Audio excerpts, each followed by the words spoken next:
So now, I guess in terms of this little tribute, or I guess focus on Jay and the work we've gotten to know of him over the years, it's time to move on to Blackwing from Dead Star Renegade.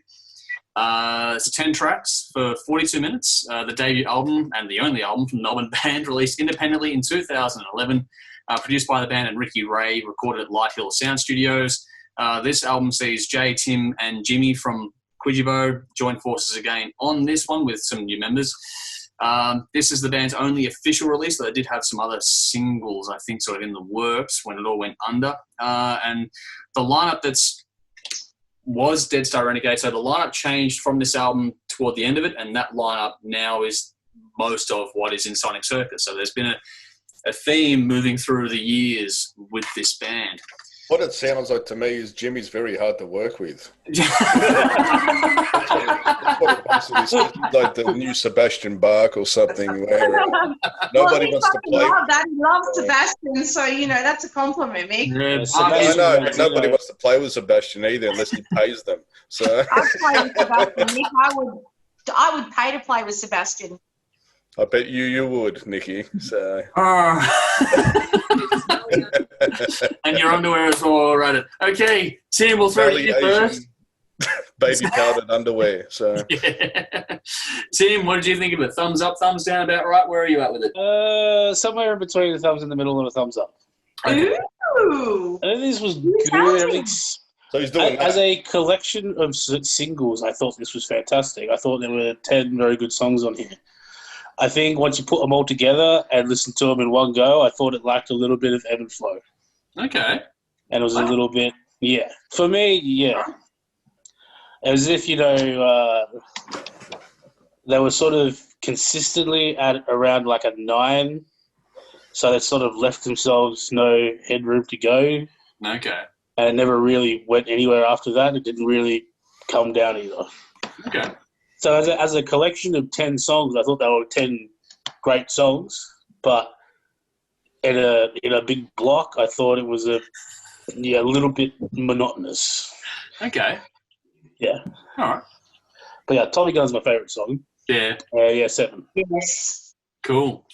All right. So Dave, where do you sit with this album? Definitely up. Yep. Yep, and completely different opinion to Tim. I thought it had great flow throughout the album. I thought there was great collection of diversity. The songs there was some heavy stuff. There was a little bit of mellower stuff with Time Standing. There was some groovy stuff. The band really locks in sometimes, and you get not just your average heavy rock, but you get some actual rhythmy, groovy stuff, which was cool. Yeah. Once again, Jimmy's lyrics are really cool, and his vocals are outstanding all the way through this. He sent me a copy of this CD 4 or 5 years ago, and it didn't leave my car for weeks. Just listening to it, driving to and from work. Nice balance of songs, good flow. The band plays really well together all the way throughout. I wish I had got to see them live. Didn't you see them live? Never got to see them live, no. I've seen Sonic Circus live, but not Dead Star Renegade. Yeah. Oh, but yeah, I give this 8 out of 10. And I got a bit of a list of favourite songs. I'm Born to Lose, Time Standing, Blackwing, The Serpent, which is awesome, and Out of My Head. Yep. Ooh. Nice. All right, Nikki, follow that up. Is it thumbs up, thumbs down? Where are you at? Oh, I'll fucking follow it up, all right. Don't you worry about that. All right, so I've got 2 statements to make. First statement, fucking 10. Outstanding album. I was on a thread earlier today, and we're talking about Roxas's Night Street, and we're saying what an epic album that was. I'm sorry, motherfuckers, but please go and listen to this. This is absolutely right up there. And I'm going to take Dave's comment about the diversity of tracks. What I really like, and the comments I've made about it, which I should probably read my notes, but I don't even need to, really. I don't even need to read them. There's a lot of diversity in this album. I don't think any 2 tracks sound the same. I think they're incredible. If you really close your eyes and listen to it and listen to the licks and listen to Jimmy's vocals and listen to the lyrics, there is so much going on. And the reason why I downmarked Quijibo, which was probably unfair because they're not 100% the same band, is because when you listen to this and you listen to how much Jimmy's voice has grown, my good God, the vocals on this are incredible. Now, I think we all know I'm a massive JVZ fan. I love Jimmy, blah, blah, blah. But if I listen to Quidgy it's good. I like it. This is fucking outstanding. I cannot fault this album. Like Tim, my favourite song is actually Tommy Gun. Yeah, I think cool. it's incredible. I like Time Standing. That is one of my all-time ever favourite ballads. And Yeah, I'm being great. right up there with Firehouse, Love of a Lifetime, right up there with Skid Row, I Remember You. It's right up there with all of them. Mm. That song is fucking incredible. Title's also another great song. You know what? I could sit there and wax lyrical about the whole fucking album. I think it's incredible. I will say, Jimmy, if you remember this, if you're watching, you promised Wayne and I that you would sing at our wedding on the basis of this album. Wayne Hauser, who is a massive supporter of our show and a beautiful human being, I'm sure this would be in his top 5 albums of all time. Wayne and I, we connect on 1,000 levels, but we're particularly connected on this album. Yeah. What's And your favourites? 100%. The whole album is absolutely outstanding. I'm not even joking. I give it an 11 out of 10. I truly cannot fault this album. I think there is diversity in all of the songs. No 2 songs sound the same. You've got guitars, you've got vocals, you've got so many different things going on. I've always been a lyrics girl. I've very much been about what is the message behind the song, and I will like a shit-sounding song if the words are amazing. I just think this is incredible, and it's annoying because we know Jimmy. I kind of wish I didn't know Jimmy. I wish I could say this without knowing the dude. Yeah. It's absolutely fucking outstanding, and if you haven't listened to it, please fuck that. Unfuck that. Get on.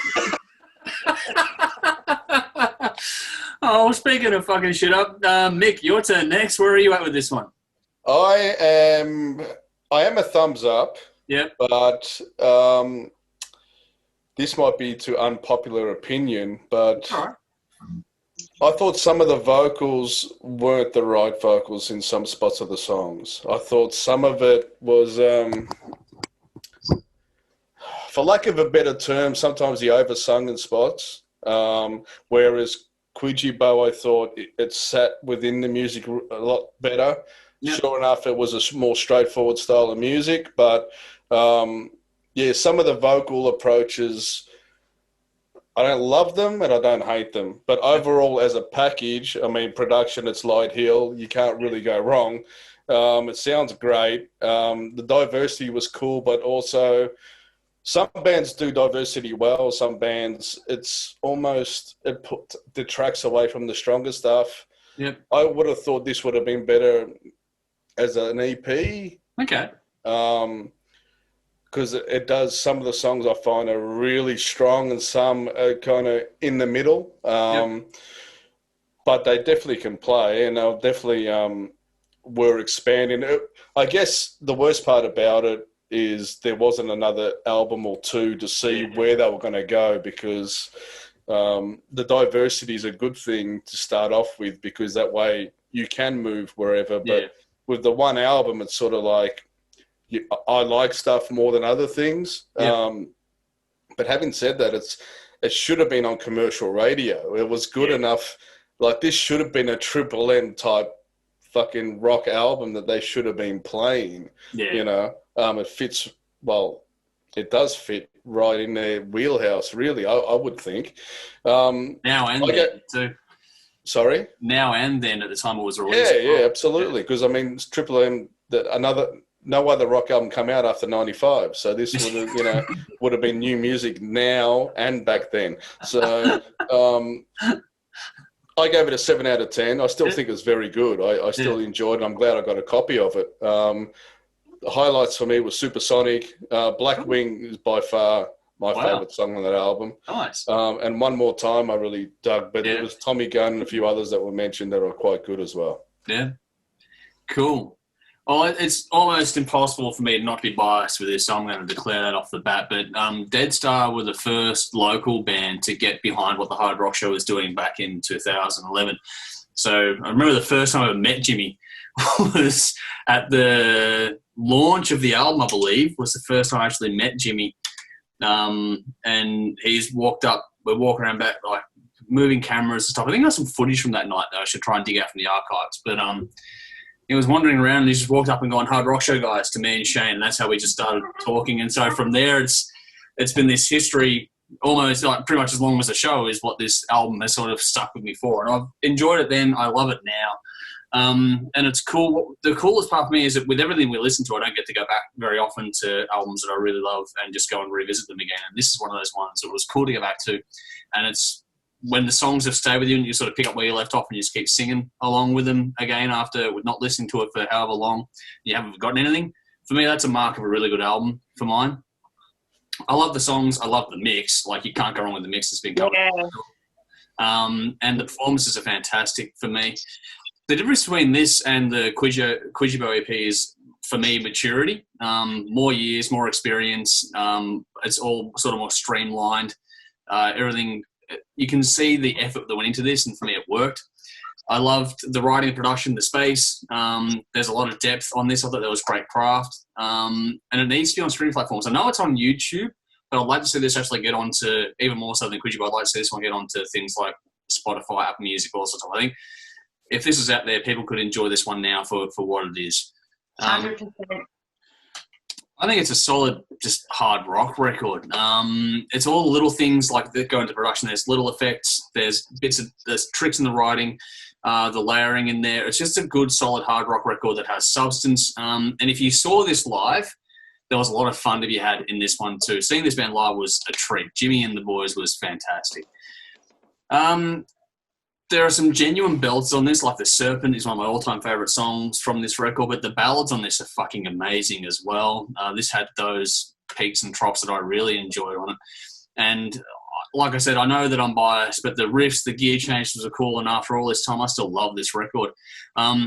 I know so many of the stories of the production and how this album came about, but the can crack at the start of Out of My Head is one of those little moments where it's like, okay, cool, because I know that it wasn't actually a beer can. It was a can of Solo or Fanta or something. That was the only thing I had lying around. It was sitting in a hotel room or something. I don't know what it was. It wasn't even an alcoholic drink, but it was just, they had one can to get it with, and they got it right first go. I don't know. The funny thing listening to it now is that you can hear especially with Light Hill over the years of doing this, the techniques and sounds and styles and stuff have improved over the years. So there's actually a little bit of an age on this album now. But it's only a small thing, but I think that it's still very, very cool. It was just funny to note that there was just a touch of age to it, but I thought it was a good sort of sign of things, not a bad thing. I think if you like hard rock at all, this is one you got to check out. For me, it's 10 out of 10. I love this record. I picked The Serpent, Time Standing, Tommy Gun were my 3 top favourites on this, but then anything and everything else depending on your mood, because whatever mood you're in, you'll find something on this record to enjoy for mine. So that's us. That's our little nod to Jay Pizzy's work from what we've known over the years with the Hard Rock Show. So thank you to you for leaving these bits of work with us to enjoy for many, many years to come. And again, our condolences to his family, friends, bandmates, and all that sort of stuff as well.